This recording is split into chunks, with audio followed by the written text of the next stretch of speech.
Goddag og velkommen, Karen. Tak. Jeg har lige nogle spørgsmål til dig. Jeg kommer fra Dynamic Feed, Ja. og du har været en af vores kunder før i tiden. Ja. Så der var lige nogle spørgsmål til dig. Ja. Hvordan har din oplevelse været med Dynamic Feeds indlægssoler? Jeg har haft en virkelig god oplevelse. Jeg synker ikke ned, jeg bliver ikke så træt, når jeg løber. Så jeg har virkelig haft gavn af det. Ja. Vil du anbefale produkter til andre mennesker? Det kan du tro. Hvorfor? Fordi at før jeg havde dem, så havde jeg ondt i mine fødder. Så i dag har jeg ikke ondt mere. Kan du specificere, hvor du havde ondt i dine fødder?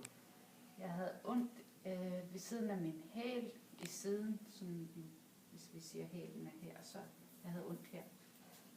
Ja. Okay. Hvor lang tid har du gået med den? Jeg havde gået i den cirka i 2 år. Går du stadig med den? Nej. Nej, okay. Fint. Hvor lang tid var tilmeldingsperioden for dine normale sko til indlægs? Jeg havde ondt til at starte med. Jeg var øm, når jeg havde løbet. Jeg havde det primært i mit løbesko.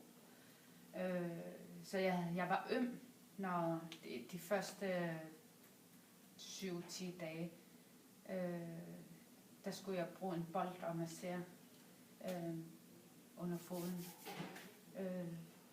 Har du sålerne på konstant, eller skiftede du med andre såler? Når jeg skulle stå længere tid på arbejdet, så skiftede jeg den til arbejdskondisko.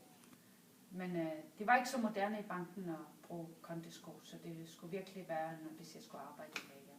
Så det var primært til løbesko, jeg brugte. Okay. Det sidste spørgsmål, eller næst sidste spørgsmål, det er, hvordan har du holdt den ved lige? Jeg har holdt dem slet ikke ved lige. Altså trods de er 2 år gamle, synes jeg, at de stadig ser fantastisk ud. Altså man kan da se, at de er slidt en lille smule, men jeg synes... Kan du huske, hvad du gav for dem? Jeg tror, jeg gav 1200 til 1400.